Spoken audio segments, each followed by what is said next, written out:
The avoidant person's sudden disconnection from you, their withdrawal when things seem to be going well, their creation of distance, just as the relationship was deepening, was not random or meaningless. It was driven by profound fear that if the relationship continued, if you got close enough, if intimacy developed further, you would discover their secret, the truth about who they really are underneath the carefully constructed facade of independence, self-sufficiency, and emotional control. This secret is not dramatic or scandalous in the conventional sense. It's not about hidden relationships or deceptions or terrible things they've done. The secret is far more fundamental and threatening to their defended identity. They're not actually as independent and self-sufficient as they present themselves to be. They have the same needs, fears, insecurities, and vulnerabilities as everyone else. They need connection and love and acceptance just like any human.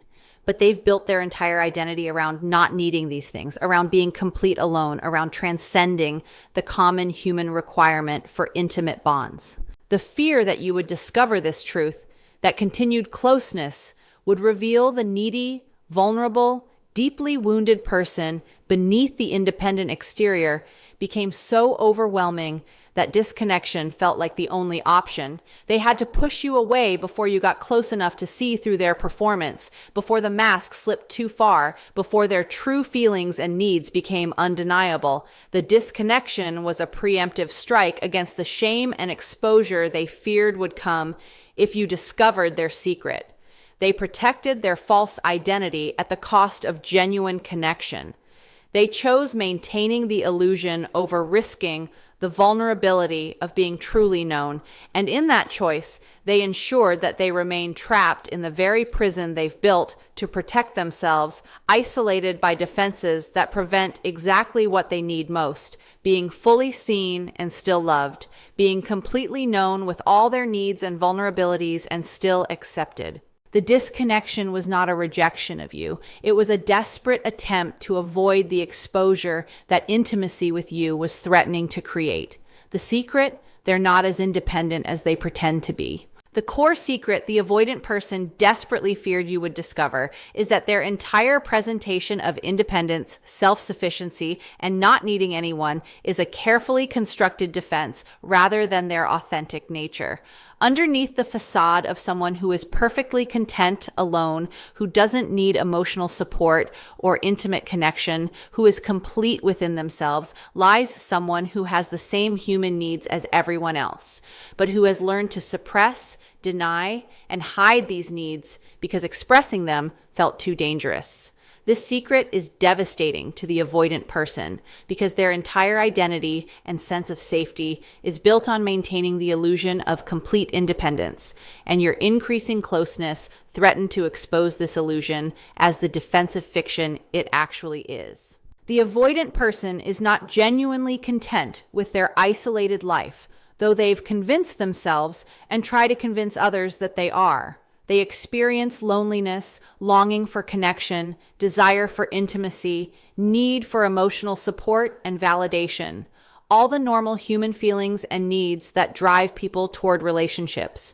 But they've learned to suppress conscious awareness of these needs, to minimize them, to tell themselves they don't really need what they're feeling pulled toward. This suppression is so automatic and so deeply ingrained that the avoidant person often genuinely believes their own narrative about not needing anyone, not recognizing that the need exists even though it's been buried under layers of defensive denial.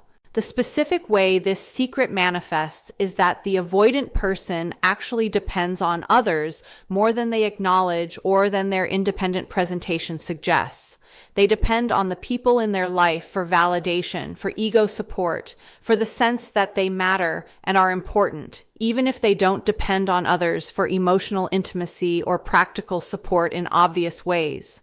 They need to know people care about them, want them, are impressed by them, even while maintaining enough distance that they don't have to reciprocate that care or meet others' needs. They depend on their work achievements or their hobbies or their possessions or their status to provide a sense of worth and identity because they're not accessing worth through intimate relationships.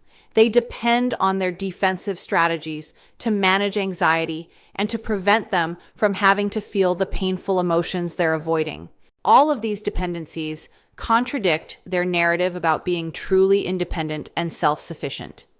The avoidant person's secret also includes that they're deeply affected by the people they claim not to need or care about that much. They think about their romantic partners more than they show. They miss people when they're apart, even while they're creating that distance. They're hurt by rejection or by perceived abandonment, even while they're the ones pushing people away. They care about how people perceive them and what people think of them, despite pretending they're above such concerns. They're wounded by criticism, and they crave approval, despite their presentation of not caring what others think. All of these emotional responses reveal that they're not as detached or unaffected as they pretend, that people matter to them and impact them in ways they cannot acknowledge without threatening their defended identity. The secret includes that the avoidant person is terrified of abandonment and rejection, the very things their patterns seem designed to invite. They push people away not because they don't fear loss, but because they fear it so intensely that they need to control it, to make it happen on their terms before it happens to them, to protect themselves from the unbearable pain of being truly vulnerable and then being left. Their defensive independence is not confidence that they're fine alone. It's a desperate attempt to ensure they'll be fine alone because they believe abandonment is inevitable and they need to be prepared for it.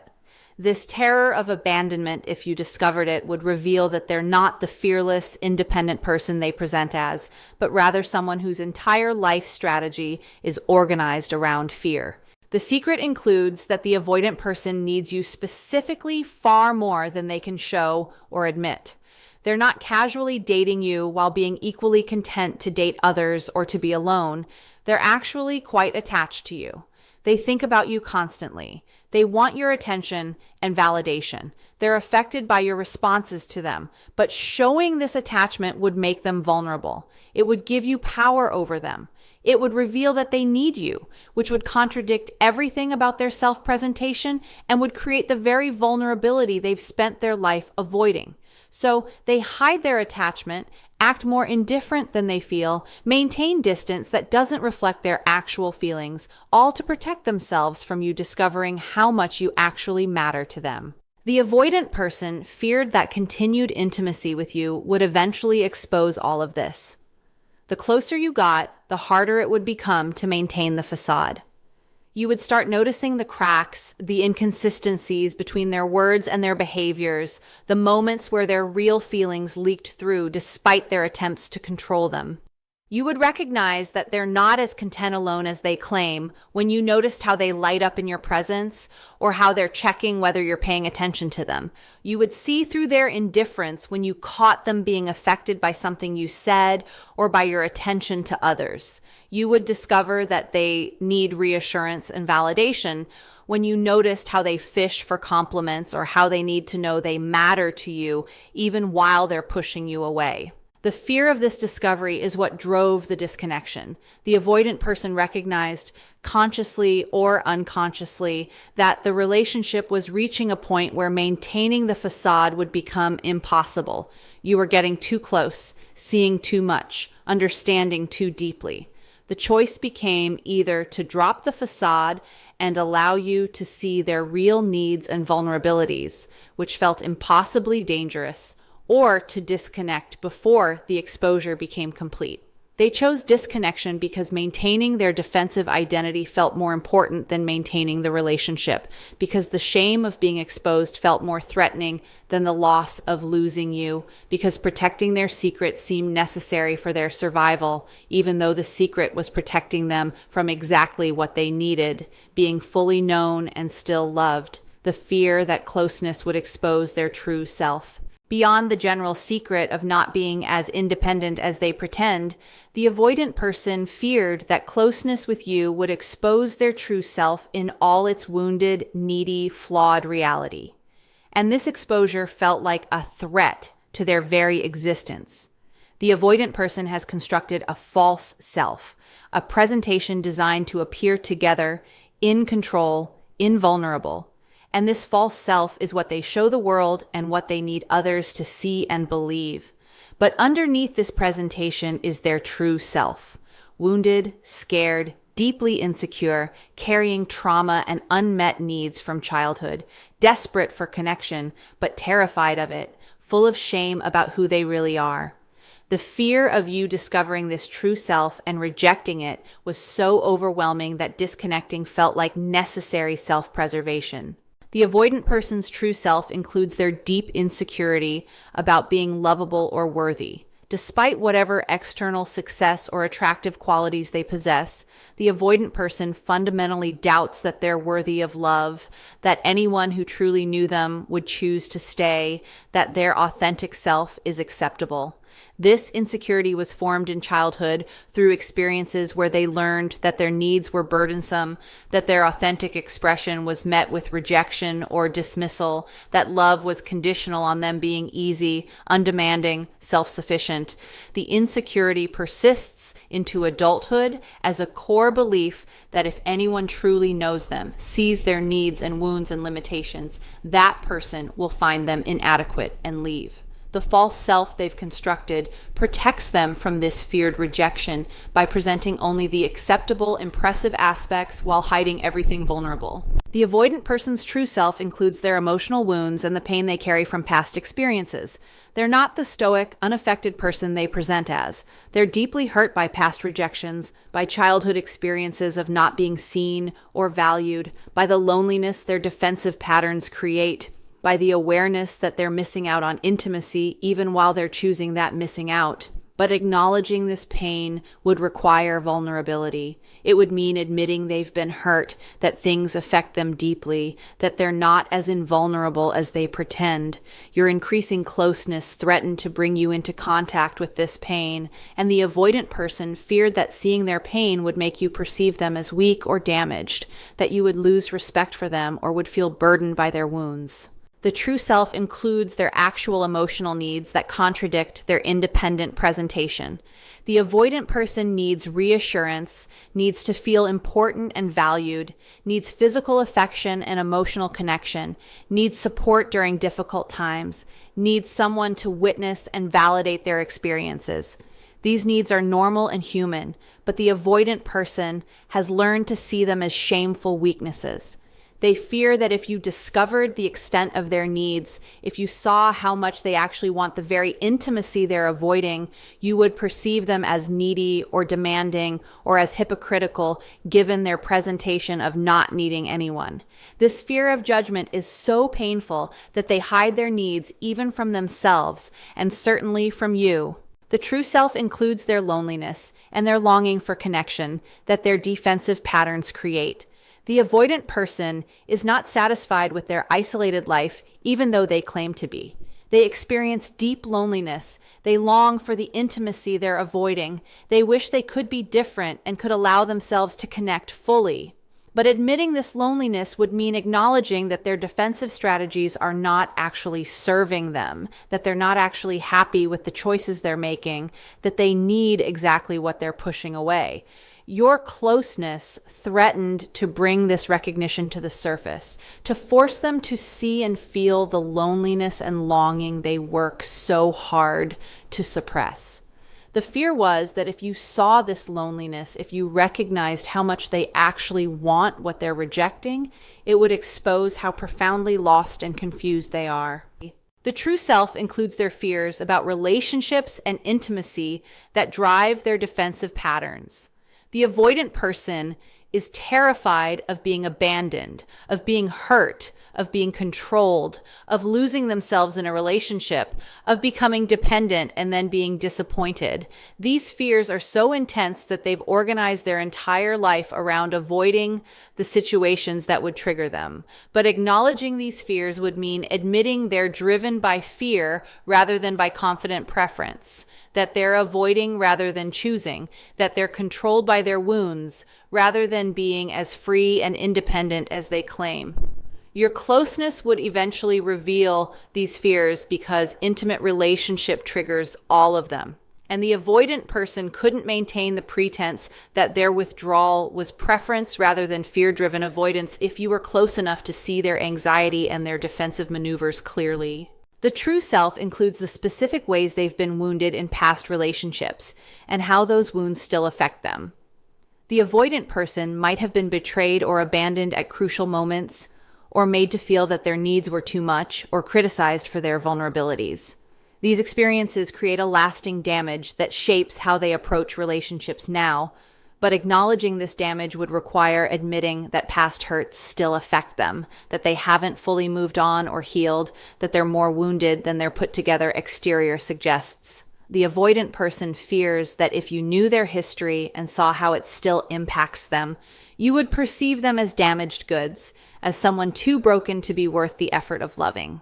The fear of exposure of their true self is so intense because the avoidant person believes their true self is fundamentally unacceptable, that if you really knew them, you would leave or would lose respect for them or would be disappointed by the gap between who they present as and who they really are. This belief is tragic and usually inaccurate. Most people who love someone want to know their true self and would respond to vulnerability with increased intimacy and acceptance rather than with the rejection the avoidant person fears. But the avoidant person cannot risk testing this, cannot allow themselves to be vulnerable enough to discover that their fears might be unfounded because the possibility that their fears are correct feels too dangerous to survive. How they disconnected before you could discover their vulnerability. The avoidant person's disconnection from you was not impulsive or random. It was strategic, though often unconscious protective maneuver designed to create distance before your increasing intimacy reached the point where their vulnerability would become undeniable and their secret would be exposed. Understanding the specific ways they engineered the disconnection, the timing of it, and the mechanisms they used reveals how much their behavior was driven by fear of exposure rather than by anything you did wrong or by genuine incompatibility. The timing of the disconnection is revealing.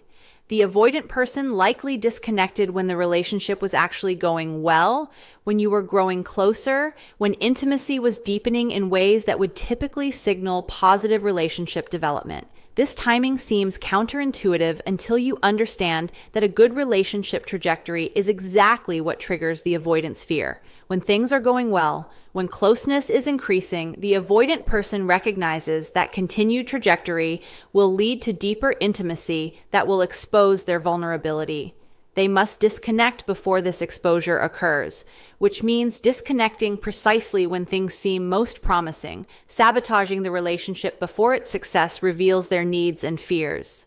The disconnection often happened after specific moments of closeness or vulnerability that triggered the avoidant person's alarm system. Perhaps you had a particularly connected conversation where they shared more than usual. Perhaps you spent extended intimate time together that felt good, but also felt threatening in its intensity. Perhaps you expressed your feelings or your vision for the future in ways that made the relationship feel more real and more serious. Perhaps they noticed themselves feeling strongly about you in ways that revealed their own attachment.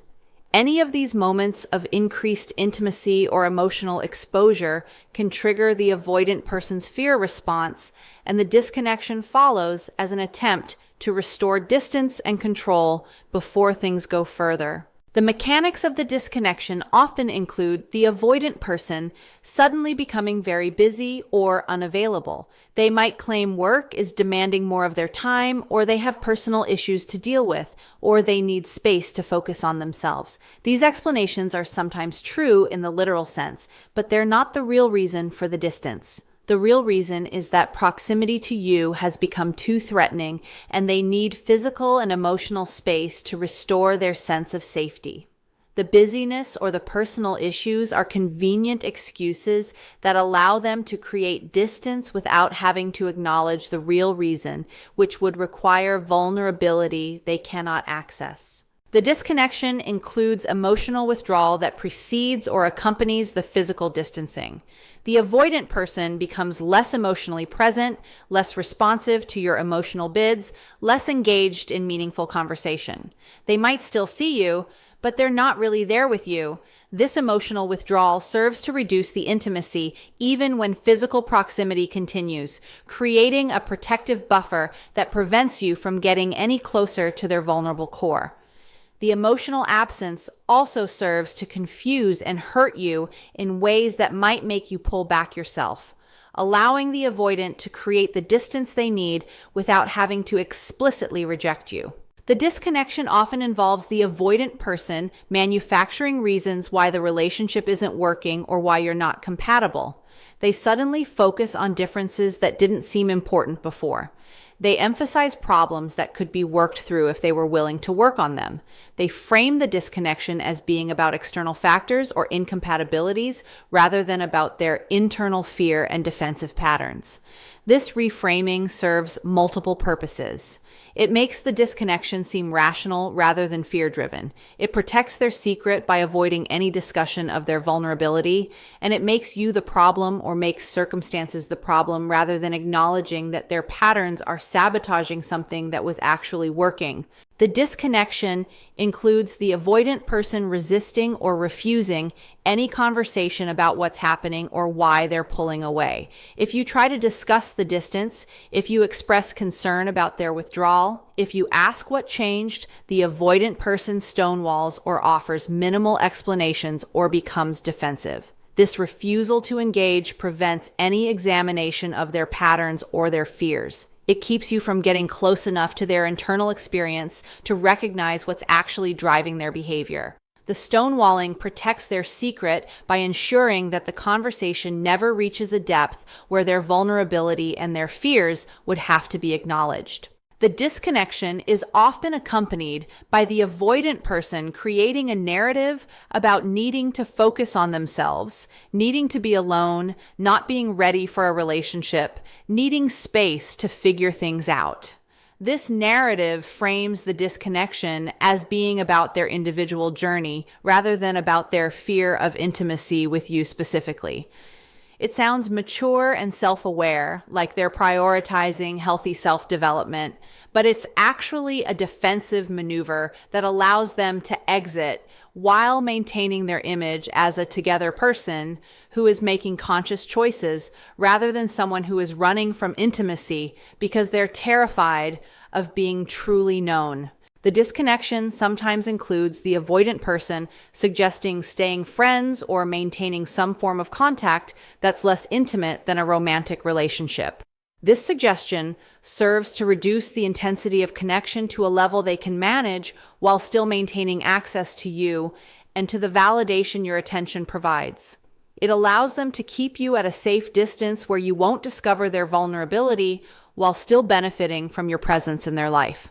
The friendship offer is presented as a kindness or as a way to preserve connection, but it's actually strategic positioning that protects their secret while preventing them from having to fully lose you, what they lost by protecting a secret that wasn't shameful. The tragic irony of the avoidant person's disconnection from you to protect their secret is that the secret they were so desperately protecting, that they have needs and vulnerabilities and aren't as independent as they pretend, is not actually shameful and would likely have been met with acceptance and increased intimacy rather than the rejection they feared.